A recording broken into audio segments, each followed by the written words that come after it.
네, 우리 저번 시간에 증강현실에 대해서 얘기했습니다. 네, 그 증강현실이 어떻게 나타나는지 제4 상호작용성으로서 어떻게 나타나는지 얘기를 했고요. 트위트, 구글, 아이폰, 페이스북 같은 소셜 네트워크 등등으로 증강현실이 점점 많이 나타나고 현상이라고 그렇게 얘기를 했죠. 그 다음에 가상현실 요소가 많이 포함되고 있다 그렇게 얘기했고요. 이루어지는 것이 현실 환경의 요소와 가상현실의 요소가 결합되고 실시간에 상호작용을 하고 입체 공간에서 기록하는 그런 것이고요. 센서를 통해서 사용자의 지각에 가상의 정보를 부여하는 것이다. 그렇게 얘기를 했고요. 증강현실은 실제 현실과 가상현실이 혼동되면서 나타나는 것이 아니라 분리되면서 인지된다. 그런 얘기를 했습니다. 그리고 위에 시작이 아이반 서더랜드에서 시작된다고 그렇게 얘기했었죠. 궁극적인 디스플레이, 궁극적인 디스플레이를 통해서 이상적인 리얼리즘을 보여주고자 한 시도라고 그렇게 얘기를 했습니다. 그 다음에 증강현실은 6가지 하위 체계로 이루어진다 그렇게 얘기했는데 애플리케이션, 트래킹, 그다음 사용자 입력, 사용자 출력, 콘텍스트, 세계 모델의 하위 체계, 이런 6가지 하위 체계를 지니고 있다 그렇게 얘기했고요. 애플리케이션은 이미지 검색 또는 카메라 리딩, 그 다음에 포스트 태킹, 다수의 사용자 어플리케이션을 위한 네트워크 소통, 렌더링 이런 과정으로 나누어집니다. 어플리케이션은 실시간으로 실제 현실을 포착하는 트래킹과 네트워크로 작동한다. 이건 조금 공학적인 그런 측면까지도 조금 고려한 이러한 하위 체계가 되겠습니다. 증강현실 시스템으로 대표적인 것이 증강현실 안경, Augmented Reality Glasses나 또는 차기식 컴퓨터 같은 걸 들 수가 있습니다. 특히 머리에 쓰는 형태의 컴퓨터 한미닥치는 키네마틱 GPS를 통해서 사용자가 보는 실제 현실 환경의 컴퓨터 그래픽과 문자들을 겹쳐 실시간으로 보여줌으로써 증강현실을 가능하게 한다라고 얘기해요. 이른바 사고 매체성으로 이해할 수 있는 형식이 전개된다라고 하는 것이죠. 왜냐하면은 보는 그런 환경에 컴퓨터 그래픽과 문자 이런 것들이 이제 섞여짐으로써 상호 매체성 여러 가지 매체의 그런 융합 결합 간섭 이런 현상으로 나타난다라고 얘기를 할 수 있습니다.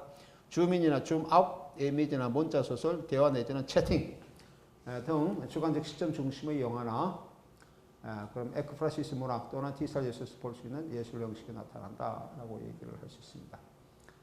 문자 소설 여러분 혹시 게임 같은 데 하면은 이런 형식들이 조금씩 나타나고 있죠. 게임에 채팅창도 있고요. 게임에 대화창도 있고 대화방도 있고 상대방과 서로 의견 교환하면서 게임을 진행하는 그런 형식들 이것도 상호매체성 현칙의 한 예입니다. 문자 소설이 나타나고 있고 줌인, 줌아웃 이런 것이 나타나고 이미지와 문자가 섞여 있는 이런 부분이 있고요. 이런 것들 주관식적으로 많이 나타나고 있죠. 주관식적으로 많이 나타나고 증강현실에서도 역시 우리 현실에서 그 현실을 묘사되는 경험하는 주체가 누구냐라고 하는데 시점을 나눠준다고 그러면은 이 증강현실은 주관적 시점이 상당히 강하게 드러나고 있는 거죠. 왜냐하면 보는 사람의 눈으로 현실이 이렇게 등장하기 때문에 그렇습니다. 근데 이 주관적 시점이 여러 가지 의미로 이렇게 얘기를 할 수 있는데 소설에서 나타나는 주관적 시점, 심지어는 작가적 자아라든지 또는 작가가 나타나지만 체험하지 않는 것을 나타내는 것처럼 보여주고 있는 허구적 자아라든지 이런 관점과 좀 차이는 있습니다. 또는 우리가 컴퓨터 게임이라든지 이런 데서 나타나고 있는 주관적 시점과도 조금 차이가 있어요. 왜냐하면 여기에 현실의 가상 공간이 들어오기 때문에 그러한 일반적인 주관적 시점과는 조금 다른 의미의 그런 주관성이 개입된다라고 하는 것이죠. 가상현실만이 이렇게 전적으로 이렇게 나누어지고 있는 우리가 가상현실 컴퓨터의 가상현실 공간이 있죠. 가상현실 공간에서 나타나고 있는 그런 현상들은 역시 주관적 시점이 강하게 드러납니다. 가상 공간 속에서는 시간이 정해지지 않는 비역사적이죠. 또는 탈역사적인 그런 시간에서 움직이고 공간도 현실 공간은 다른 무한한 공간에서 움직이고 있지만은 그 속에서 어떤 주체가 활동을 하는 데 있어서는 주관적 시점이 굉장히 강하게 나타나고 있는 그런 것으로서 가상공간 예술은 우리가 그렇게 이해를 할 수가 있다라고 하는 겁니다. 예를 들면은 초현실주의 같은 데서도 그런 게 나타나고 있죠. 초현실주의는 꿈 이런데 또는 뭐라 할까요? 그 환상 이런 데는 굉장히 몰두하는 데서 나타나고 있는 그런 것인데 거기서도 역시 마찬가지로 주관적 경험이 굉장히 강하게 드러납니다. 여러 가지 주관적 시점의 요소들은 여러 가지로 이제 우리가 이해할 수 있는데 이것은 좀 다른 경우다. 왜냐하면 현실과 가상공간이 같이 나타나고 있기 때문에 다른 유형의 그러한 주관성이 이렇게 개입된다라고 하는 거죠. 그래서 이 가상공간, 오그멘티드 리얼리티, 우리가 얘기하는 증강현실 속에서의 주관적 분석, 이걸 우리가 예술적 관점에서 우리가 접근한다든지 또는 문학적 관점에서 접근한다든지 또는 여기에 나타나는 사고 메시지 관점에서 접근할 때 주관 시점은 이중적 구조에서 분석되어야 한다라고 하는 것입니다. 그 다음에 에크프라시스의 문학, 에크프라시스 들어봤습니까? 안 들어봤어요? 이렇게 쓰죠. 에크프라시스. 네, 에크프라시스 이렇게 쓸 수 있습니다. 에크프라시스는 이미지가 문자적 서술의 의미를 지니고 있을 때 에크프라시스라는 용어를 씁니다. 이미지가 어떤 서술적 능력을 가지고 있을 때 문자로 서술할 수 있거든요. 이야기로 서술할 수 있든지 서술적 능력을 가지고 있을 수 있는 어떤 이미지 이런 것들은 에크프라시스라고 합니다. 그래서 에크프라시스는 보통 회화에서 보통 많이 써요. 회화에서 어떤 회화적 장면이 어떤 회화가 일반적인 어떤 하나의 특정한 어떤 묘사만을 얘기하는 것이 아니고 그것이 일반들이 보는 그런 사람한테 이 의미를 회화적 묘사의 의미를 서술로서 이렇게 전달해 줄 수 있는 이런 회화들이 있습니다. 어떤 게 그런 게 있을까요? 예를 들어서 어떤 역사성을 지니고 있을 때 그런 이미지들은 역사성을 지니고 있는 이미지들은 보는 사람에게 많은 얘기를 제공하고 있습니다. 하나의 장면이지만 보는 사람에게 많은 것을 얘기해 주고 있다. 예를 들면 우리가 뭐 신문에 무슨 뭐 많이 나오고 있는 신문 기사 중에 뭐 사진도 많이 나오잖아요. 요즘 최근에 뭐 이상상봉 뭐 이런 거 예를 들면 이런 거 아니면 그런 거는 이상상봉 하는 건 조금 에크프라시스의 그런 관점이 조금 곁들여 있는 것 같아요. 하지만 어떠한 무슨 어떤 범죄 사건 이런 거 할 때 그런 사진, 어떤 그림, 회화 이런 거하고 이상상봉은 조금 그런 게 좀 들어가 있을 것 같아요. 하지만 또 다른 우리가 얘기할 때 뭐 역사적 뭐 예를 들면은 어떤 게 그런 게 있을까요? 뭐 안중근 이런 거 얘기할 때 안중근 어떤 사진을 본다든지 그 사람이 뭐 감옥을 이렇게 우리가 뭐 회화적으로 아니면은 사진을 본다 그랬잖아요. 그런 어떤 감옥에 갇혀 있는 어떤 사람만을 얘기하는 것은 아닙니다. 그죠? 우리의 그런 역사적, 우리 뭐라 그럴까요? 우리 뭐 해방, 독립, 뭐 이런 것까지도 관점도 얘기하고, 억압의 이런 관점도 얘기할 수 있고, 많은 것을 얘기해 줄 수가 있습니다. 그런 것은 하나의 에크프라시스 요소를 지니고 있다라고 얘기를 할 수 있어요. 예를 들면 유럽 같은 데는 그런 게 많아요. 유럽의 한 예를 보면은 루브르 가면 박물관 같은 데 가면은 회화 중에 우리가 흔히 비잔틴 예술, 비잔틴은 7세기, 8세기 그 암흑 시대, 우리 다크 에이지라고 하는 중세 시대죠. 중세 시대 초기입니다. 중세 시대는 굉장히 길어요. 한 700년, 800년 되는데 유럽 역사에 그 초기가 이제 그 비잔틴 시기부터 시작하는데 그때 비잔틴 시대에는 대부분 예술이 종교적입니다. 중세시대 대부분 종교적이면은 비잔틴 예술 시대 특히 더 그랬어요. 그래서 그 당시에는 캐톨릭이 상당히 이제 주로 지배적이었잖아요. 그래서 그 성경적 내용이 전부 다 대부분의 예술의 그 요소의 특히 회화적 요소의 구성 요소가 됩니다. 내용이 된다는 거죠. 회화적 뭐 많이 있습니다. 뭐 성경 내용을 이렇게 전부 다 회화로 그렸어요. 뭐 예를 들면 뭐가 있을까요? 뭐 무리를 걷는 예수님이다. 예를 들어서 뭐 어떤 뭐 복음 전도하는 뭐 이런 예를 들어서 뭐 이런 것들이 굉장히 많이 있죠. 그럼 그런 것을 볼 때 사람들이 볼 때 어떤 사건 그 자체 하나만 보는 것이 아니고 성경 내용 또는 유럽은 이제 문화적 기독교 문화의 그 토대에 의해서 이렇게 이제 구성되고 있는데 그럼 기독교 문화적인 내용 이런 성경적 내용들이 보는 사람하고 전체적으로 전해진다는 겁니다. 그 회화를 봤을 때 그렇죠? 그런 것을 우리는 에크프라시스 에크프라시스적 회화다. 그렇게 얘기를 합니다. 예. 음악도 그런 것이 많이 있습니다. 음악적 요소도 그런 게 있어요. 어떤 음악이 어떤 시대의 역사적인 의미를 이렇게 막 전달할 때, 그죠? 어떤 멜로디가 이런 것들은 에크프라시스 요소를 지니고 있습니다. 우리나라 같으면 아리랑 같은 건 대표적인 에크프라시스 음악이라고 얘기할 수 있습니다. 아리랑, 뭐 우리 뭐가 있을까요? 예, 뭐 고향의 봄, 나의 살던 고향, 뭐 그런 노래들. 그래서 하나의 그런 노래의 가사만 얘기하는 것이 아니고 우리 민족사를 어떻게 부분적으로 얘기하고 있잖아요. 그런 것들은 에크프라시스 음악이다 얘기할 수 있어요. 알겠어요? 이런 요소들과도 연관이 지고 있다. 또는 디지털 예술에서도 역시 마찬가지로 상호 매칭 요소가 많이 나타나고 있는데 이런 것이 거기에 해당된다. 유사한 형식이라고 볼 수 있습니다. 예, 온라인 컴퓨터 게임인 MMORPG에서 볼 수 있는 이러한 상호 매칭 형식은 증강현실 및 혼합현실이 새로운 예시 형식으로 나타나고 있으면 강하게 나타나고 있다라고 하는 거죠. MMORPG, 다중 접속 롤플레잉 게임을 얘기하죠. 롤플레잉 게임, 그런 하는 역할을 하는 게임을 얘기합니다. 네. 증강현실에서 현실적으로 작용하는 공간과의 연관성이 전제 조건이 됩니다. 현실이 전제 조건이 되겠죠. 다시 말하면 증강현실 대상이 실제 현실 환경과 가상환경 사이에서 움직이는 공간에 걸쳐 있다라고 하는 것이죠. 이를 대상화 기록하는 것. 그래서 이 걸쳐 있는 이것을 대상의 기록화라고 부릅니다. 이는 증강현실의 대상이 실제 현실 속에서 기록된다는 것을 의미합니다. 이 대상의 기록화, registration이라고 하는 것은 현장 증강현실의 대상이 실제 현실에서 기록된다는 것을 의미한다. 여기서 다양한 증강현실의 구현이 가능하다 그렇게 있죠. 3차원의 실제 현실 속에 3차원의 실제 현실에 평면적인 2차원의 가상적 대상을 시각화할 수 있다고 합니다.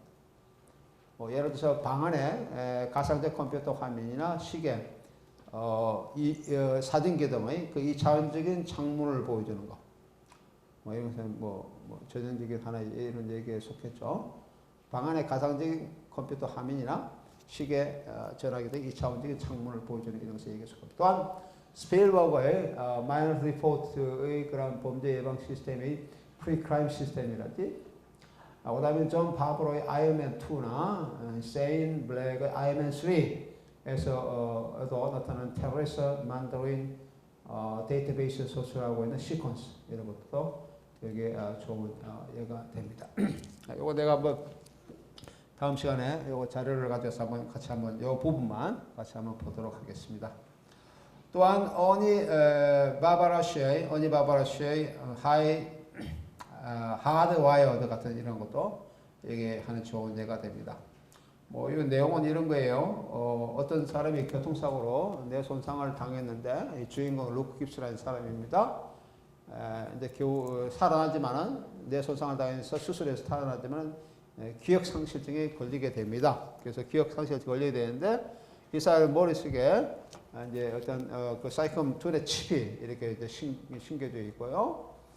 자기가 하는 그 호프 산업이라고 하는 호프 산업이라고 하는 책임자의 이런 감시를 당하게 되는 그런 입장이 되어 있습니다. 주인공 루크는 이 호프 산업의 프로젝트의 한 이제 실험자가 되는 거죠. 실험당하는 그런 사람이 됩니다. 그래서 이 두뇌 속의 컴퓨터를 어떻게 작동하는가, 두뇌 속 컴퓨터가 작동하는가, 이것을 이제 해킹하려고 하는 또 다른 하나의 비밀 조직이 있는데 이 비밀 조직의 할이라고 리더가 있습니다. 이라는 사람이 이제 루크를 자기의 원시적으로 데려와서 호프 산업에 대항하는 이런 것을 그리고 있습니다.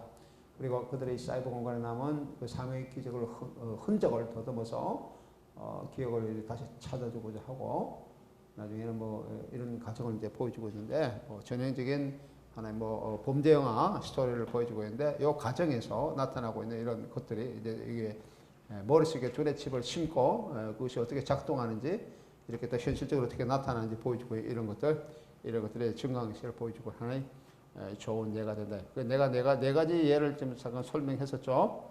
여기 나오는 스필거의 마이너스 리포트, 그 다음에 아이언맨 2, 아이언맨 3, 그 다음에 하이 다이오드, 하드 와이어드 이런 것들은 그런 예가 됩니다. 이러한 실제 현실 속의 창문 외에도 실제 현실의 어떤 창문을 띄워서 이렇게 보여주는 걸 얘기합니다. 그 다음에 실제 현실 위에 나타나는 창문으로서 환경에 고정된 창문이라고 할 수 있는 surround fixed window라든지 또는 세계로 향하는 고정된 창문이라는 건 world fixed window라든지 그리고 디스플레이 창문을 의미하는 디스플레이 fixed window 이런 여러 가지 윈도우 형식이 있습니다. 증강현실을 보는 방법을 얘기하는 거예요. 증강현실을 보는 방법을 이렇게 얘기를 하고 있습니다. 우선 환경에 고정된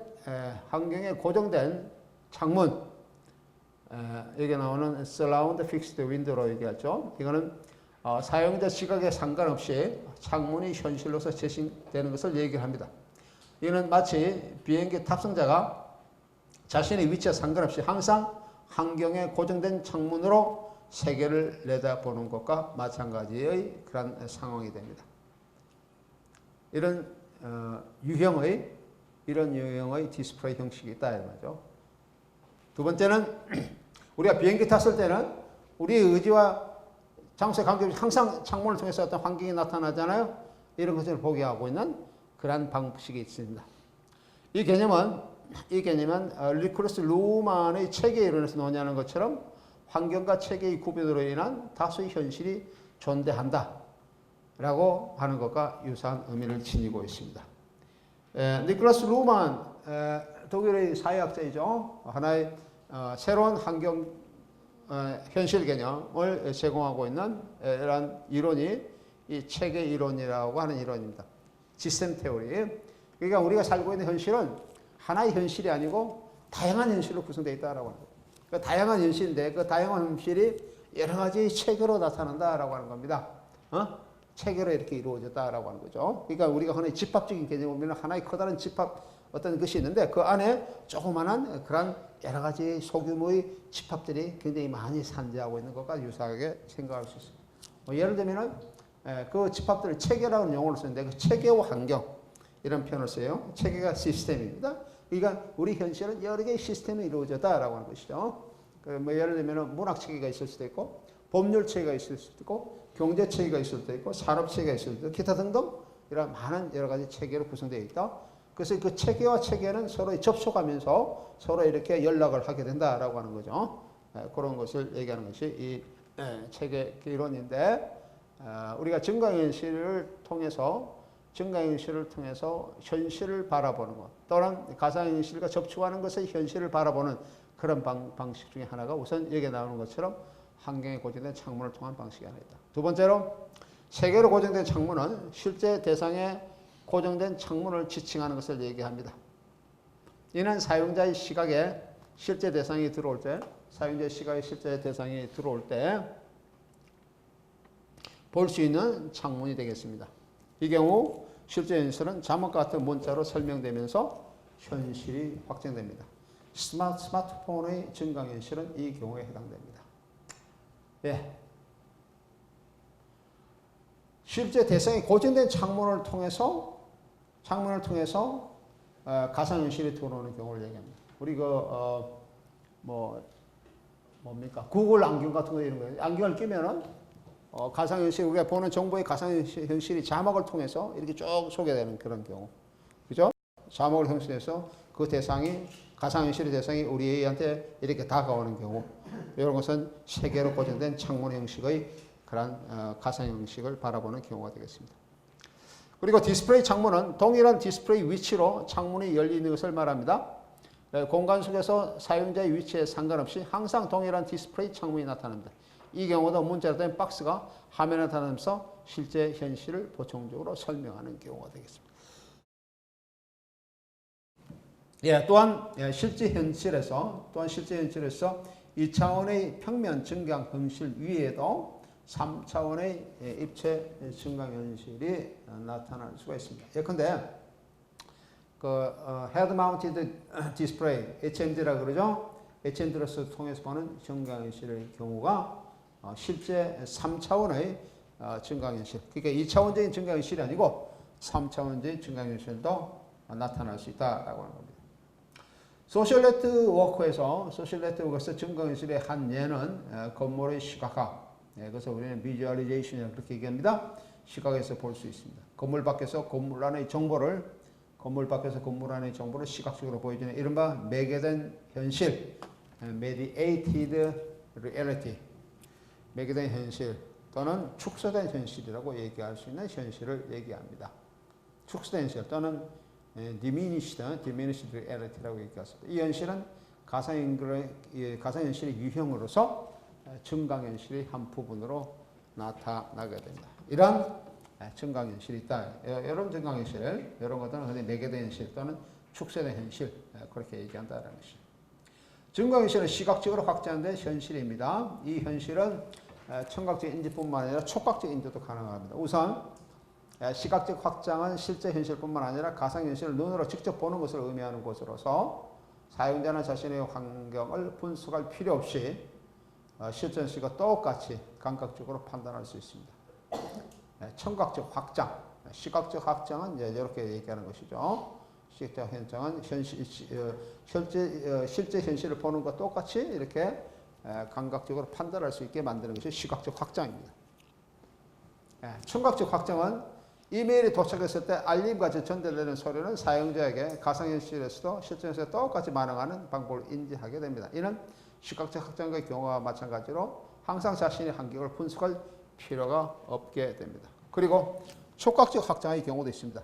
촉각적 확장은 가상현실 영역의 대상의 상태가 실제에서 촉각적으로 느끼는 것을 얘기합니다. 몸의 표면으로서의 몸의 표면의 촉각은 현실을 인지하는 중요한 기관입니다. 촉각은 다른 감각기관과 달리 현실을 인지하는데 지속적이며 연속적으로 현실에 존재하는 대상을 인지하게 됩니다. 우리가 어떤 촉각은 시각이나 아까 조금 전에 얘기하는 것처럼 청각과 달라서 어떤 지속성이 필요합니다. 시각은 한번 잠깐 봤더라도 우리는 인지할 수 있어요. 청각도 한번 쫙 들어도 인지할 수 있습니다. 하지만 촉각은 그렇게 빨리 인지되는 건 아닙니다. 다른 감각기관에 비해서 지속적이면 연속적. 그러니까 어떤 것을 우리가 촉각적으로 한다고 해서 상당히 이렇게 시간적인 그런 것이 어떤 지속적인 이런 것이 필요하다라고 하는 것이죠. 네. 이 부분은 우리가 전에 얘기했던 그 맥루한의 몸의 확장 이런 부분의 연장선에서도 이해할 수가 있겠습니다. 그죠? 이 맥루한의 몸의 확장, 매체는 몸의 확장이다. 메시지는 몸의 확장으로서 나타난다라고 하는 그런 관점으로 얘기할 때 여기 나오는 증강현실은 청각적, 시각적, 촉각적. 전에 한번 우리가 디지털 예술에서 보여주고 있는 그런 현상들, 우리가 얘기하는 디지털 매체에서 나타나고 있는 이런 것들이 맥락이 얘기하고 있던 이상적인 지구촌 마을을 성취시키는 이상적으로 이루어지는 좋은 하나의 매체적 환경이다. 그런 얘기를 한번 한 적이 있는데 이것도 그렇게 얘기를 할 수가 있을 것 같아요.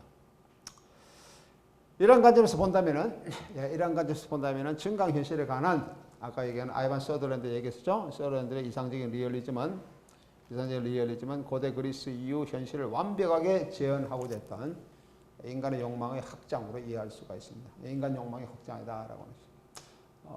내가 한번 그런 얘기를 한 것 같습니다. 이 증강현실이 이렇게 연구되는 이런 이유 중에 하나가 사람의 마음을 또는 욕망이라 할 수 있습니다. 사람의 마음 또는 욕망을 시각적으로 우리가 읽을 수 있느냐라고 하는 거죠. 사람의 마음이 원하는 거 이런 것이 감춰져 있는데 이것을 시각적으로 어떻게 표시해서 읽을 수 있느냐라고 하는 그것이 가능하다라고 하는 전제하에서 이런 증강현실이 지금 연구를 많이 하고 있습니다. 증강현실 연구를 많이 하고 있어요. 진행되면 가능할 수 있겠죠. 한 예가 이런 겁니다.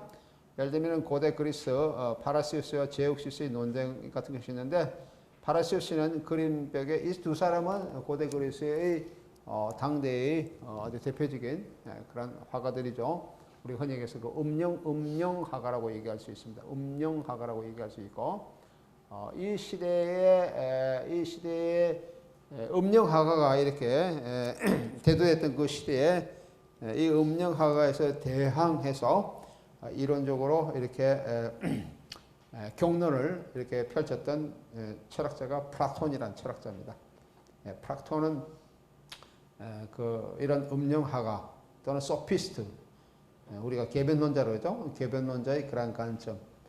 그 다음에 얘기하는 모든 예술론, 대부분 얘기하는 회화 같은 예술론, 그 시대 회화, 그 다음 조형 예술 이런 것들이 그 고대 그리스에서 상당히 우위를 점하고 있는 예술 형식이었는데, 이런 것에 대항해서 플라톤은 존재론적인 그런 체성의 가치를 추구하고자 노력했죠. 그것이 이제 이데아라고 나타나고 있습니다.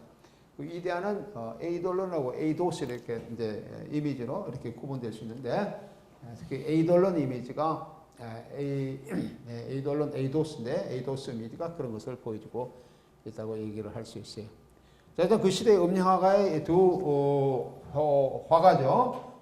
화가 중에 이제 파라시우스와 제옥시스가 서로 두 사람 사이에 서로 누가 더 회화를 잘 그리는, 누가 더 그림을 잘 그리냐 이렇게 논쟁을 했는데, 두 사람이 각각 그리고 난 다음에 서로에게 보여주기로 했습니다. 그래서 파라시우스가 먼저 제옥시스한테 집에 가서 그 사람의 이제 그림을 보니까 담벽에 포도동굴을 아주 멋있게 그려놨습니다. 현실의 포도동굴과 똑같이 그렸기 때문에 정말 누가 봐도 포도동굴을 인정할 수밖에 없어요. 아주 정밀로 그렸죠. 그 우리 16세, 17세기 프랑스에서 나타나고 있는 정밀, 이 그런 회화, 트롬페이라고 하는 정무 회화의 그런 관점인데, 그거 아마 거의 흡사할 정도로 그려 나왔습니다. 그래서 새들이 와서 이 포도인지 알고 그것을 먹으려다가 벽에 부딪혀 죽고 그래요. 아주 훌륭하게 이제 그러니까 제우스가 아주 의기양양했죠. 그래서 파라시우스한테 자네가 그린 그림을 좀 보여달라 해서 이제 파라시우스 집에 갔습니다. 가서 보니까 그림은 없고 벽에 커튼이 하나, 큰 커튼이 걸쳐 있어요. 그러자 제옥시스가 묻죠. 자네 그림이 어디 있냐? 어디 커튼 뒤에 숨겨놨냐? 커튼 한번 걷어보게. 그렇게 얘기를 했습니다. 그러니까 파라시우스가 내가 그린 게 바로 커튼이다라고 그랬죠. 커튼을 내가 그렸다 그렇게 얘기했어요. 다시 말하면은 제옥시스는 그 새의 눈, 이런 자연적인 눈을 이제 속였다라는 그런 의미겠죠. 동물 눈을 속였지만은 파라시우스는 동물 눈을 속인 인간의 눈 또는 화가의 눈을 속였다기보다는 어떤 것 현실의 재현을 더욱더 더 강하게 한 그런 의미로서 이렇게 얘기가 되어줄 수 있고, 결국 파라시우스가 더욱더 훌륭한 그런 회화적 입장을 지니고 있다라고 얘기를 할 수 있습니다. 다시 말하면은 그런 커튼 뒤에 있는 현실을 보고자 한 제옥시스의 욕망을 그리고 있다라고 하는 거죠. 욕망을 구현한 사람이다라고 얘기할 수 있습니다. 다시 말하면 더 이상 재현할 수 없는 비시각적인 현실의 대상의 내부를 나타낸 것이다라고 얘기를 할 수가 있습니다. 그러니까 얘기하는 우리가 사람의 그런 보고자 하는 욕망 뒤에 있는 어떤 대상을 그리고 있다라고 하는 거죠. 또는 욕망이 추구하고자 하는 대상을 그리고 있다라고 얘기를 할 수 있어요.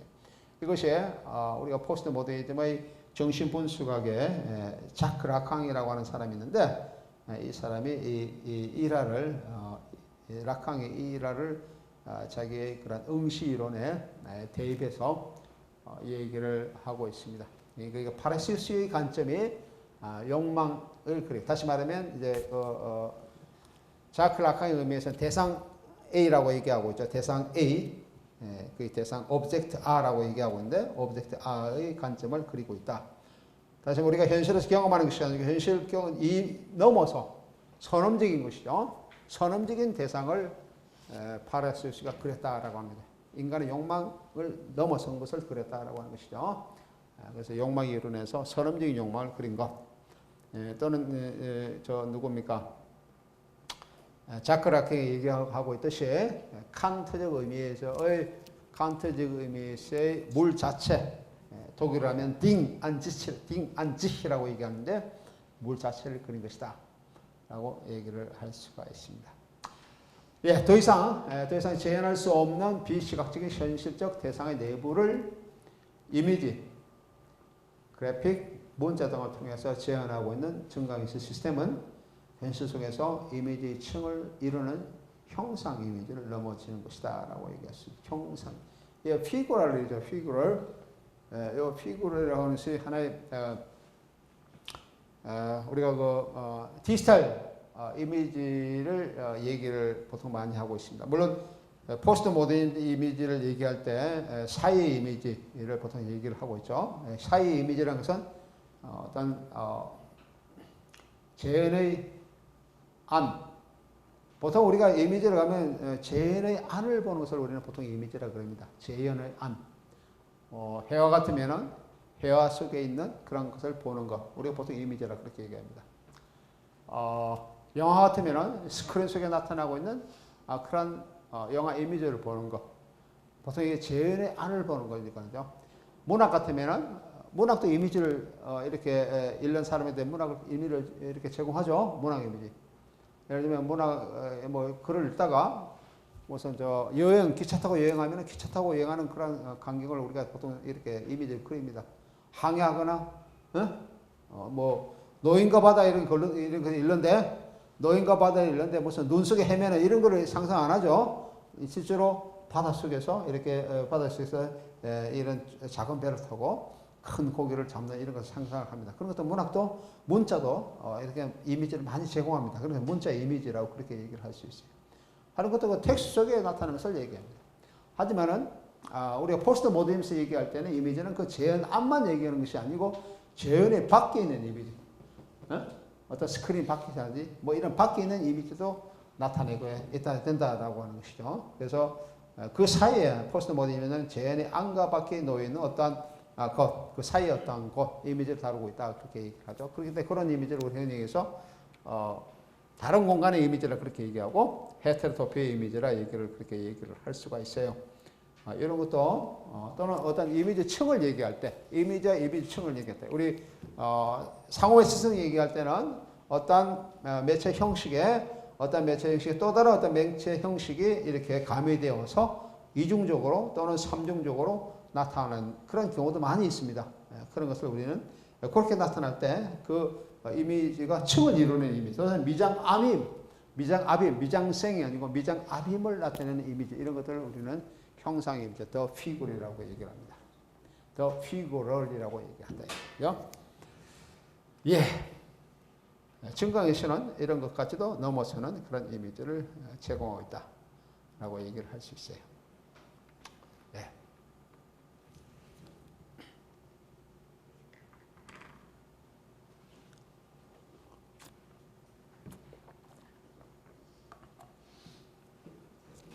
이러한 증강현실은 이상주의적인 시각적 한정을 넘어서서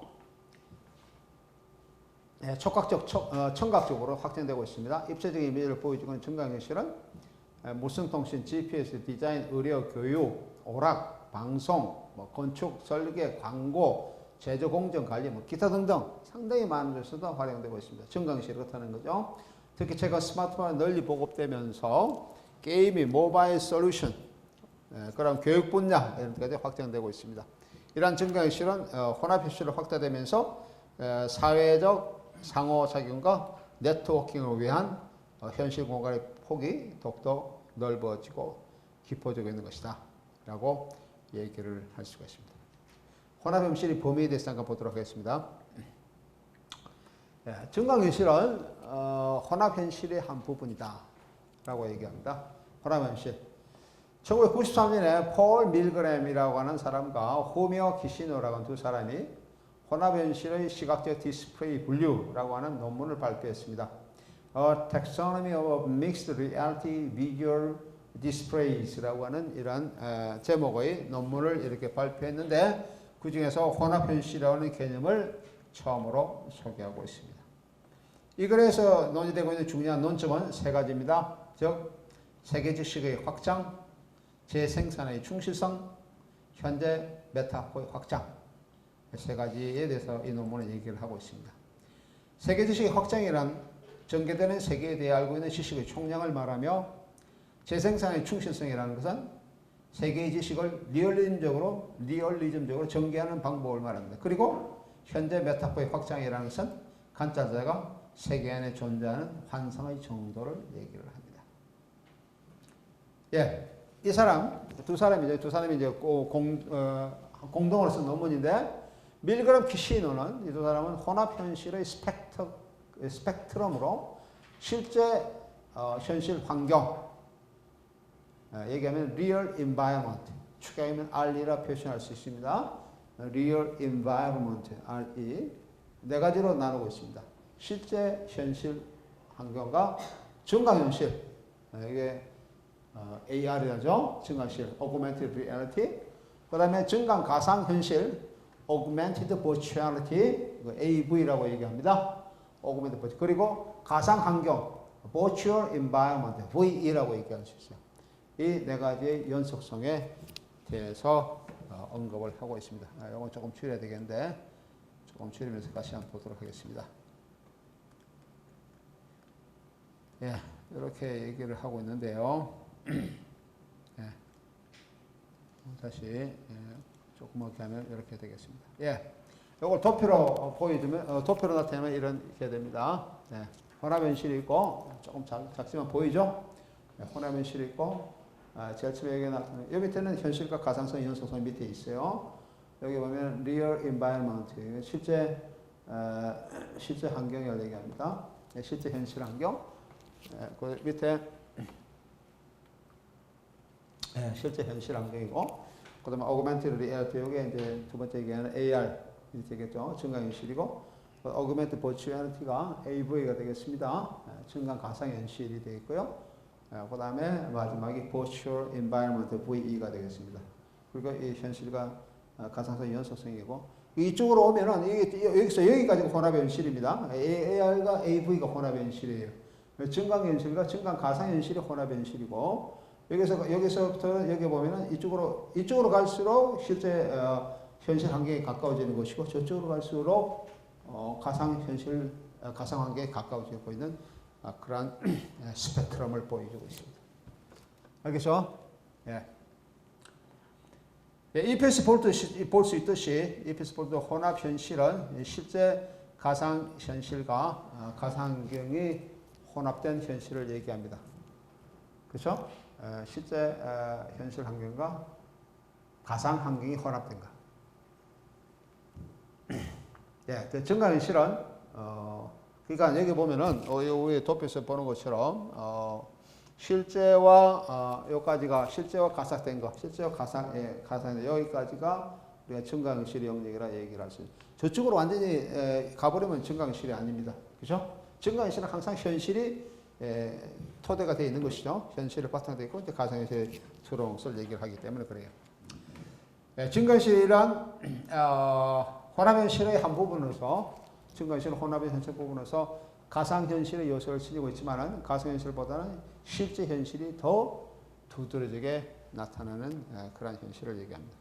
이에 반해서 증강 가상현실은 실제 현실의 내용을 지니고 있지만 가상현실의 내용이 증강현실보다 더 많이 생성되는 것을 얘기합니다. 예. 여기까지는 다 증강현실 영역인데 여기서 여기까지는 여기 훨씬 더 강하게 나타나는 거고 이쪽으로 넘어가면은 저쪽 부분이 더 강하게 나타난다. 그런 얘기가 되겠습니다.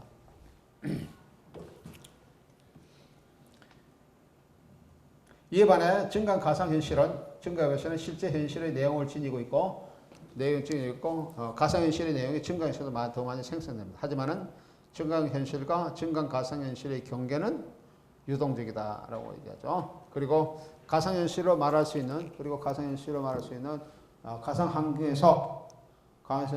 가상환경에서 대상현재는 모두 컴퓨터로 이루어지고 있습니다. 인위적으로 생성된 이 환경의 목표는 대상자가 현실과 완전히 떨어져서 완전히 몰입 상태에 이르게 되는 것을 얘기를 합니다. 네.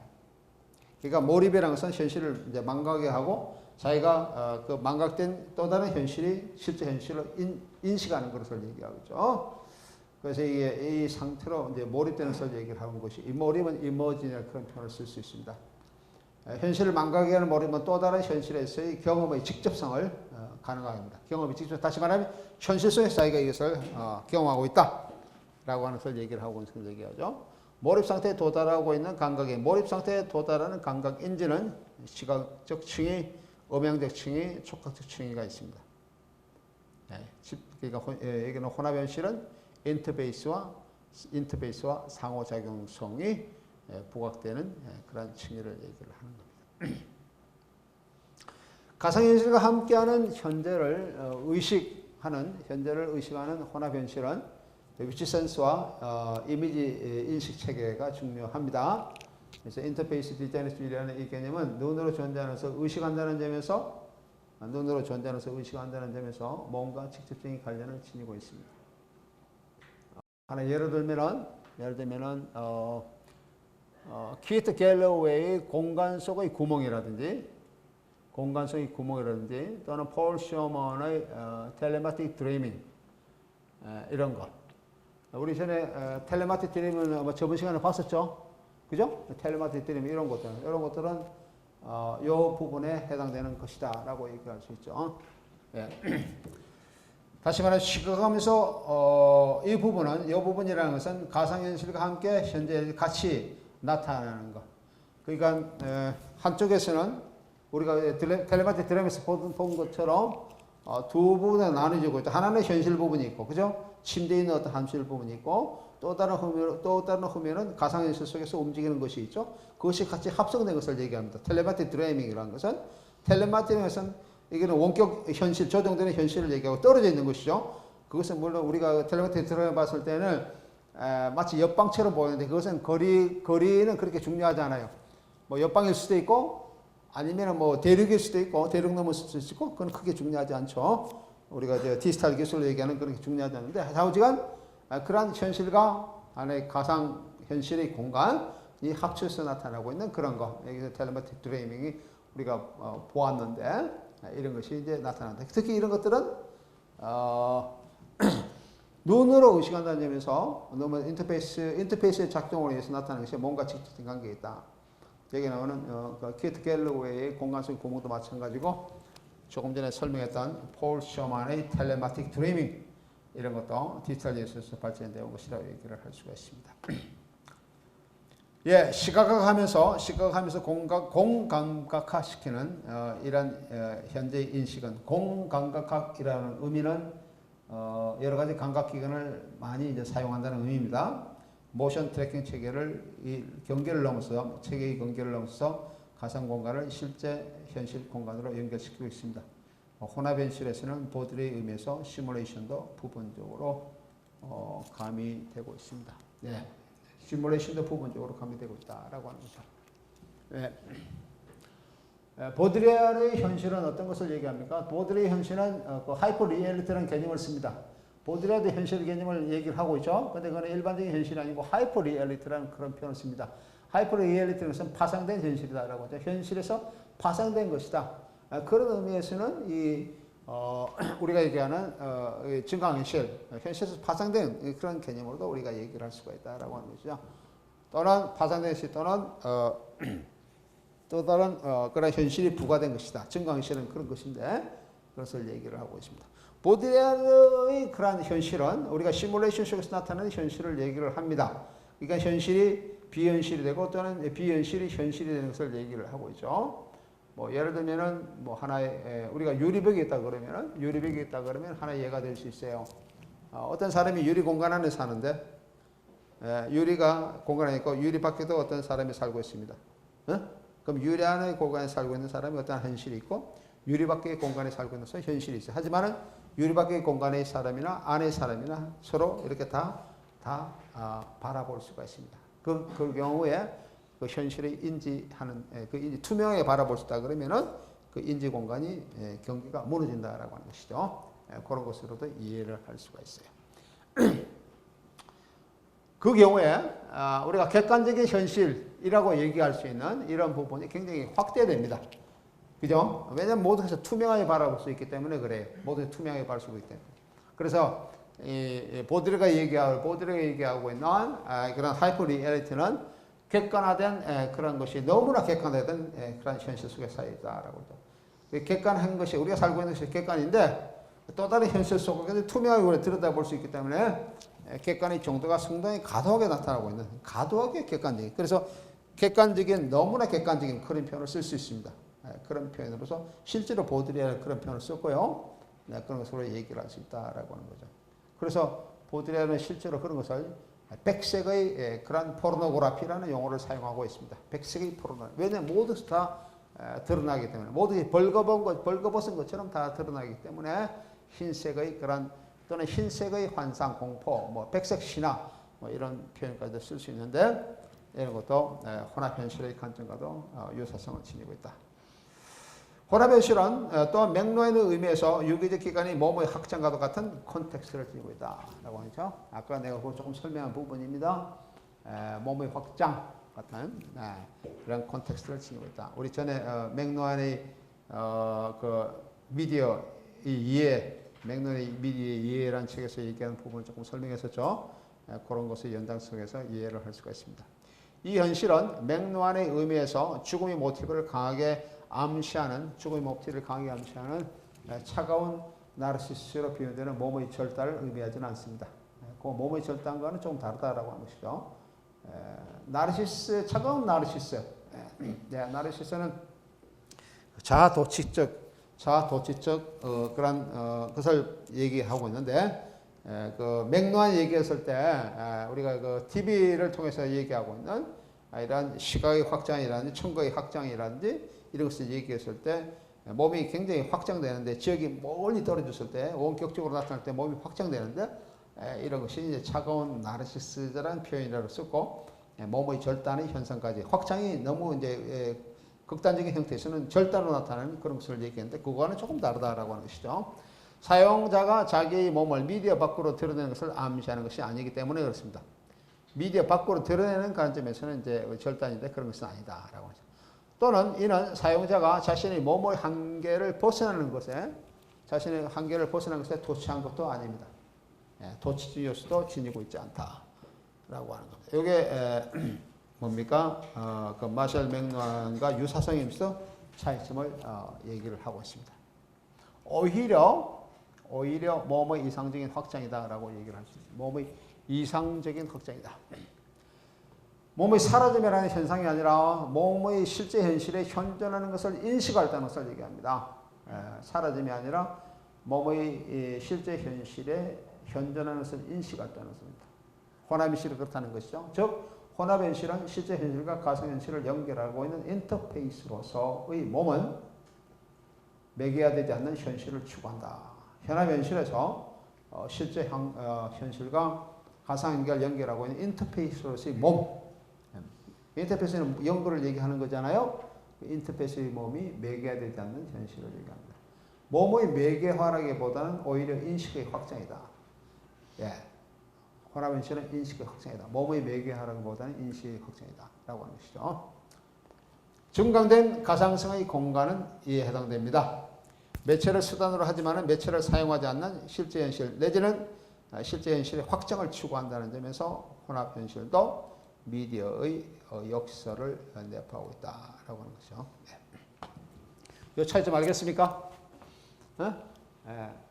마샬 맥노안이 얘기하면서 매개화의 관점을 굉장히 요구하죠. 매개화의 관점을 굉장히 요구하는데 몸의 매개화 또는 몸의 확장, 미디어를 통해서 나타나고 있는 몸의 매개화 또는 미디어를 통해서 나타나는데 그 미디어의 내부적인 형식, 외부적으로 확장돼서 나타나고 있는 몸의 매개화의 관점에서 몸의 확장 내지는 극단적인 의미에서 몸의 절단, 차가운 나르시스의 그런 관점에서 몸의 절단 이런 것을 얘기하고 있는데 그거는 조금 다른 확장이긴 하지만 이상적인 확장이다. 사라짐이 아니라 몸의 현실 존재에서 현존하는 것을 인식할 수 있는 것을 얘기하고 있다. 그런 것이죠. 이런 것이고 인터페이스의 몸은 혼합 현실에서 매개되지 않는 채 현실을 추구한다. 인식의 확장이다. 뭐 이런 관점들 이런 것이 우리가 혼합 현실을 이해하는데 어떤 미학적인 논점 이라고 얘기를 이론적인 논점이라고 얘기를 할 수가 있습니다. 증강된 가상성의 공간에 해당된다. 매체를 수단으로 하지만 매체를 사용하지 않는 실제 현실 내지는 실제 현실의 확장을 추구한다는 점에서 혼합 현실은 미디어의 역설을 얘기하고 있다. 미디어의 역설의 의미가 뭡니까? 이거 내가 한번 얘기를 한 것 같은데, 미디어의 역설이라는 의미가 뭐예요? 미디어는 뭘 추구하고 있나요?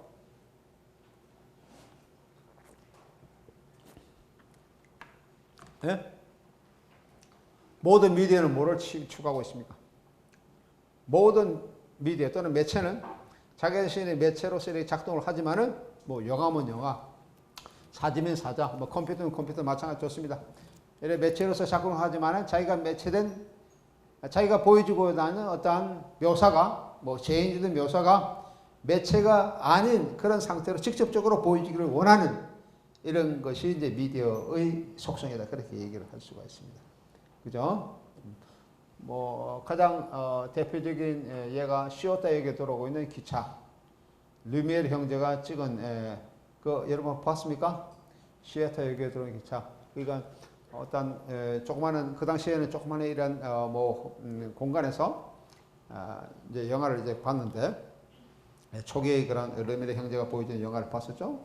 그때 이제 틀었을 때 스크린에 기차가 이렇게 들어오는 모습이 보여요.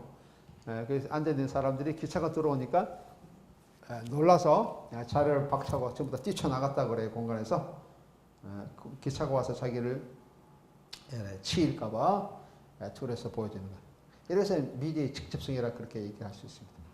미디어의 직접성, 매개되지 않는 직접성을 얘기할 수 있는 것이죠. 예. 이런 현실도 우리가 증강현실 나타내는 것도 증강현실을 나타내려고 했던 이러한 미디어의 직접성을 보여줄 수 있는 그런 것이다 라고 하는 것입니다. 이런 의미에서 미디어의 역사다 라고 얘기를 할 수 있는 거죠. 우리가 증강현실의 관점에 들어가면은 증강현실의 관점에 보면 그 자체를 하나의 그 현실로서 받아들이는 미디어가 매체가 개입되지 않는 현실을 받아들이는 그런 성향의 특성이 커진다 라고 하는 것을 얘기를 하고 있습니다. 환원하면은 조금 더 다른 말로 하면은 로이 에스코트라고 하는 그러한 미디어 이론가죠. 이 미디어 이론가가 얘기한 것처럼 혼합현실은 기술, 테크노라고 얘기할 수 있습니다. 기술과 이성 내지는 지성, 이게 노에티코스라고 하죠. 넥셀 포가라고는 테크노 에틱의 영역이다라고 얘기할 수 있습니다. 테크노와 여기는 노에티코스를 얘기하는 테크노 에틱이다. 기술적으로는 이성과 지식을 통제하고 있는 이 영역은 물질적 세계와 비물질적 인위성과 유기성, 그 다음에 경관 디지털과 축축한 분자의 세계를 수렴하는 공간이라고 얘기를 할 수가 있어요. 한편으로는 물질성이 하나는 비물질, 현실적인 것은 물질성, 가상공간은 비물질성 그렇게 되겠죠. 인위적인 것 유기성, 그죠? 가상공간에 들어오는 이러한 부분은 인위적인 것이죠. 우리가 살고 있는 현실은 유기성이 이렇게 많이 나타나고 있고요. 건전 디지털과 축축한 분자의 세계와의 연관성, 이것이 수렴된 것 이렇게 얘기할 수 있다. 사유 가능한 것을 의미하는 노예타는, 사유 가능한 것을 얘기하는 노예타는 눈에 보이는 가시적인 것과 대립적인 복합적인 개념입니다. 가시성과의 대립적인 것이 노예타. 이건 흔히 얘기해서 이제 이성적인 부분이고 눈에 보이는 가시적인 것 이런 것들은 이제 우리 감성적인 부분이죠. 이런 것들이 감성이고 대립적인 복합성을 지니고 있다라고 하죠. 감성적인 것을 드러내는 것, 이런 것이 이제 아이에테시스라고 그렇게 하는 학문 영역이 있습니다. 우리가 지각학이라고 그래요. 지각학, 아이에테시스. 이렇게 쓸 수 있는데 한번 좀 써볼까요? 지각학이라고 쓸 수 있는데 이 지각학 영역과 서로 이렇게 같이 부딪히는 그런 것이라고 얘기를 할 수 있습니다. 예. 사유 가능한 것을 의미하는 노예타와 눈에 보이는 가시가의 대립적인 복합적인 개념이다. 이해는 이미지의 대립적인 도형이나 이해는 이미지의 대립적인 도형이나 수와 같은 숫자죠. 수와 같은 수학적 요소, 실제 현실과 대립적인 로고스로서의 이데아, 상상이나 추측과 대립적인 추론적 사고, 확신과 대립적인 인식, 에피스테메라 얘기하죠. 에피스테메, 인식론을 에피스테메라 그렇게 얘기합니다. 그리고 의견과 대립적인 지성적 인식의 노예 시설을 포함하고 있는 포괄적인 개념입니다. 네, 상당히 많은 우리가 얘기 나오는 이 부분이 뭘 얘기하고 있습니까? 노에타 보죠. 노에타가 이런 부분을 얘기하고 있다라고 하는 겁니다. 상당히 많죠. 뭐가 있습니까? 다시 한번 볼까요? 여기는 이제 플라톤의 그런 개념에서도 많이 나타나고 있습니다. 이미지 대항하는 도형, 수와 같은 수학적 요소, 실제 현실과 대립적인 로고스로서 이데아, 그다음 상승이나 추측과 대립적인 추론적 사고, 확신과 대립적인 인식, 에피스테메, 그리고 의견과 대립적인 지성적 인식 이런 것이 노예 시설을 지니고 있다라고 하는 것입니다. 이런 점에서 테크노 에틱, 아까 우리 테크노 에틱이라는 용어도 썼었죠. 테크노 에틱, 혼합 현실은 테크노 에틱의 영역이다 그렇게 얘기를 했는데 기술과 지성 내지는 이성의 같이 포함하는 영역이다 그렇게 얘기했는데 이런 테크노 에틱, 혼합 현실의 테크노 에틱은 기술로서의 혼합 현실을 인식하는 능력이 실제 현실에서 같이 확장되었다는 것을 의미를 하고 있습니다. 이는 자기인식이 방해되는 것이 아니라 증강현실에서 확장되는 것을 의미하고 있다. 그러니까 우리가 증강현실을 철학적인 맥락에서 이해한다면 이렇게 이해할 수가 있습니다. 아까 포스트 모더니즘의 관점에서 얘기한다 그러면 아까처럼 우리가 누굽니까? 보드리아르의 관점으로도 이해할 수 있고요. 조금 이전에 디지털 아방가드의 관점에서 이해한다 그러면은 우리가 마샬 맥루한의 관점에서 이해할 수 있습니다. 하지만 마샬 맥루한의 관점과는 차이가 있다라고 하는 것을 아까 내가 조금 설명했었죠. 알겠죠? 그러니까 증강현실은 우리가 실제로 어떤 기술적 현실로서는 지금 굉장히 많이 나타나고 있어요. 기술적 현실은 굉장히 많이, 심지어는 차에도 지금 많이 이렇게 얘기하고 있죠. 우리나라 지금 그렇게 좀 붙어 있죠. 우리나라의 그 새로운 지금 출시되고 있는 그런 차들을 보면은 지금 신차들 보면은 이 앞에 그 뭡니까 앞면 유리 있잖아요. 운전자가 그 앞면 유리에 여러 가지 정보들이 굉장히 많이 좀 뜨고 있습니다. 그런 것처럼 타봤나요? 뜨고 있어요. 정보들, 특히 많은 정보들 중에 가장 대표적인 정보들이 뭐냐면 내비게이션이 좀 뜨고 있습니다. 내비게이션은 이제는 옆에 우리가 보든지 아니면 이전차가 어떤 옆에 하나 장치를 달고 이렇게 이제 다니잖아요. 그런 게 아니고 화면에 뜬다니까. 그러니까 이 현실로서 창세의 거리를 실제 보면서 가상 현실의 그 공간으로 이제 나타나고 있는 내비게이션 그 사실 같이 뜹니다. 같이 떠가면서 같이 보면서 다니고 있다라고 하는 거죠. 그러니까 내비게이션 보기 위해서 일부러 고개 돌릴 필요도 없이 현실 보면서 같이 보고 있는 그런 것을 얘기를 합니다. 그런 것도 지금 우리나라 차에서 나오고 있어요. 그런 식으로 나타나고 있습니다. 그 다음 또 차에 얘기하면은 어떤 조그마한 골목, 조그마한 이제 그 1차선 도로인데 앞에 트럭이나 큰 차가 지나가고 있어요. 그래서 너무 늦게 갔어요. 자기가 이제 추월을 하고 싶은데 추월하려고 그러니까 저쪽에 사고 오면 큰 사고가 나잖아요. 알지를 못하죠. 그럼 앞에 볼 수도 없어요. 근데 그걸 이제 그 앞에 나오는 큰 차가 뒤에 화면을 제공하고 또는 그 앞에 차가 그렇게 장치가 되어 있다 그러면은 지금 뒤에 있는 차가 가려서 시야적으로 가려서 보이지 않는 그 앞을 볼 수 있게 하는 가상광고를 통해서 볼 수 있게 하는 실제로 보이지 않아요. 하지만 가상광고를 통해서 보이지 않은 그런 것 이런 것도 하나의 좋은 증강현실의 한 예라고 볼 수 있어요. 그런 것도 지금 많이 실용화되고 있습니다. 지금 그렇게도 되고 있어요. 사고를 줄이고자 하는 그런 시도도 그렇게 나오고 있죠. 요거는 내가 했고요. 요것도 했었죠. 가상 혼합현실의 활성화로 인한 시각 경력이 확대된 가상화, 비주얼리제이션을 얘기를 할 수 있습니다. 그러니까 우리 시각적 영역이 점점 더 확대되고 있다라고 하는 것이죠.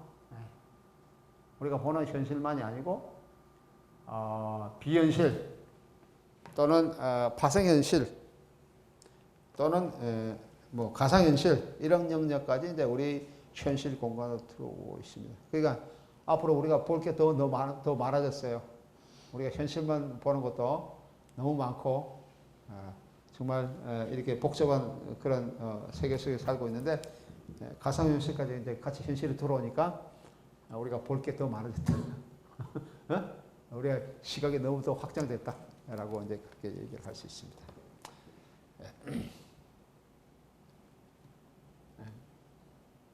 결국 이렇게 진행됐을 때 점점 더 이렇게 이제 우리가 디지털 이런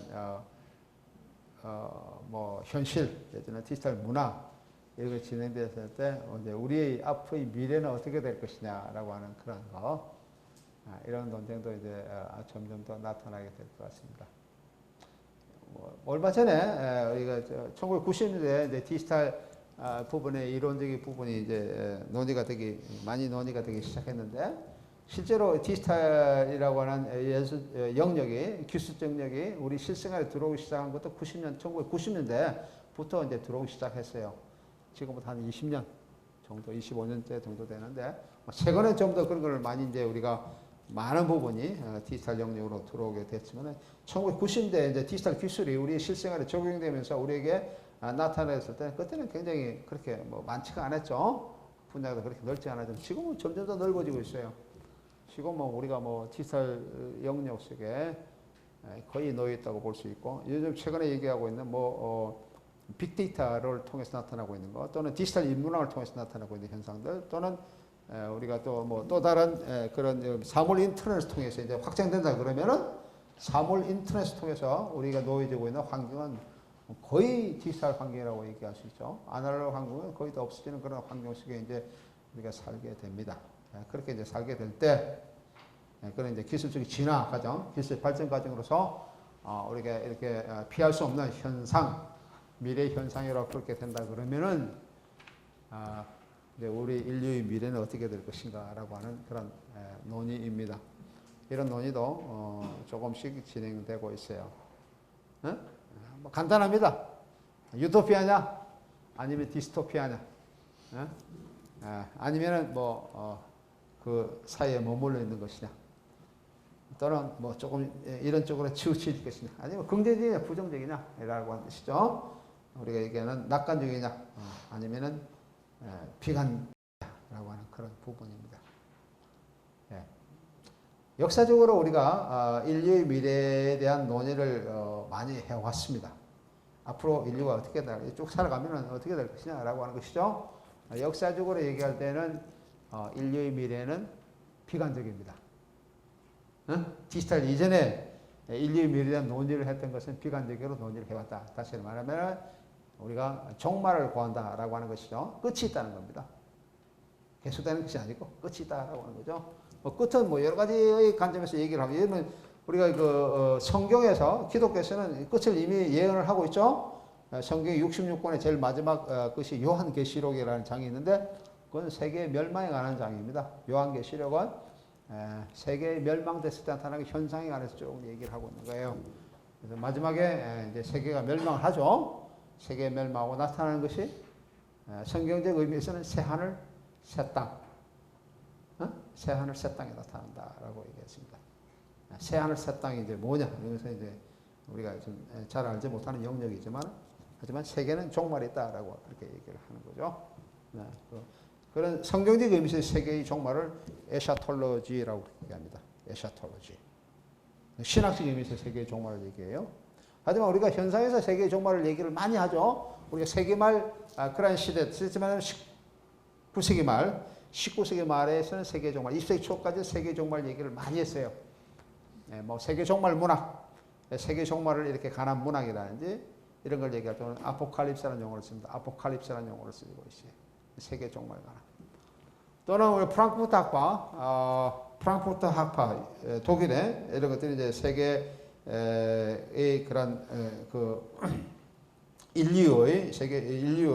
인류학적인 관점에서 인류가 어떻게 될 것인가라고 하는, 물론 현재의 사회 비판을 많이 했지만은 그런 인류가 어떻게 될 것인가 하는 것도 얘기를 하고 있는데 거기서도 역시 마찬가지로 비관적이다라고 하는 것이죠. 그러니까 흔히 얘기해서 자기 파괴의 길로 들어간다. 그 사람들의 용어를 보면은 인간이 살아남기 위해서, 다시 말하면 자기 보존입니다. 목숨을 유지하기 위해서 인류 역사가 그래 왔다는 겁니다. 살아남기 위해서 그걸 자기 보존이라고 해요. 자기 보존을 하기 위해서 인류는 끊임없이 자기 그 기만을 해왔다. 책략을 써왔다. 책략이라는 것은 깨, 술수, 이성입니다. 이성의 힘을 빌려서 깨, 술수를 통해서 자기가 살아남으려고 이렇게 해온 역사다라고 그렇게 얘기를 하고 있죠. 그렇게. 그러니까 인류의 그 진행 과정이 교육을 통해서 이루어지는데, 그죠? 우리 뭐 세대별로 계속 자녀가 자녀를 계속 교육시키면서 이렇게 진행되어 왔어요. 그죠? 우리가 이제 우리가 우리 다음 세대 놓으면 계속 또 이렇게 자녀를 이렇게 낳고 이러면 계속 학교를 보내고 교육을 시키면서 학교 이전에 하여튼 교육을 계속 시켜왔어요. 교육을 시켜온 과정, 그것이 이른바 계몽의 과정입니다. 계몽. 계몽이라서 영어로 하면 enlightenment라고 합니다. 빛을 비추는 것을 얘기해요. 그러니까 인간이라든 뭐든지 어둡죠. 빛이 비추지 않는 어두운 상태예요. 어두운 상태를 이렇게 빛을 비춤으로써 일깨우는 거죠. 현실에 대해서 일깨우고, 세계에 대해서 일깨우고, 예술에 대해서 일깨우고, 뭐 역사에 대해서 일깨우고, 하여튼 뭐 일깨우는 과정. 이것이 계몽인데, 계몽은 교육을 통해서 이루어져 왔다는 겁니다. 인류가 갑자기 계몽된 것이 아니고 이렇게 계속 교육을 해야 되는데, 그 교육된 과정 내지는 계몽의 과정, 그것이 잘못되어 왔다는 거죠. 그러니까 교육 과정이 잘못됐고 계몽이 잘못됐기 때문에 잘못된 계몽을 다시 계몽해야 된다. 그게 이제 계몽의 변증법입니다. 계몽의 변증법이라고 하는 그런 책도 프랑크푸르트 학파가 썼어요. 그래서 나타난 것이 결국 잘못된 그런 계몽의 결과가 자기 파괴의 길로 나타나고 있고, 그 자기 파괴의 길로 진행되고 있는 것을 가장 잘 보여주고 있는 것이 프랑크푸르트 학파가 논쟁이 많이 진행해서 1930년, 40년대 이런 데 많이 진행됐거든요.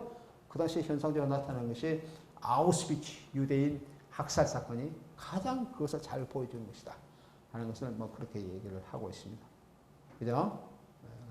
600만 유대인 학살 사건, 이런 것이 이제 잘못된 계몽의 길로 걸어왔던 인류를 잘 보여주고 있는 것이다. 그래서 심지어는 뭐 그런 얘기했죠.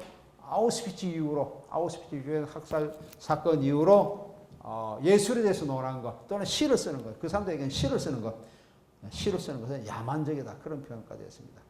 이런 인류의 파괴 현상이 이렇게 나타나고 있는데, 이게 대해서 예술을 논한다는 것은 그것은 야만적인 행위다라고 뭐 그런까지도 얘기를 한 부분이 있는데, 좌우지간 뭐 지금 이런 부분들이 앞으로 확장돼서 시각이 확장해서 나타나고 있는 그런 것과도 논의가 될 수 있는 부분인 것 같아요. 시간이 다 돼서 여기까지 하고 다음 시간에 호남현 씨 좀 더 얘기를 하도록 하겠습니다.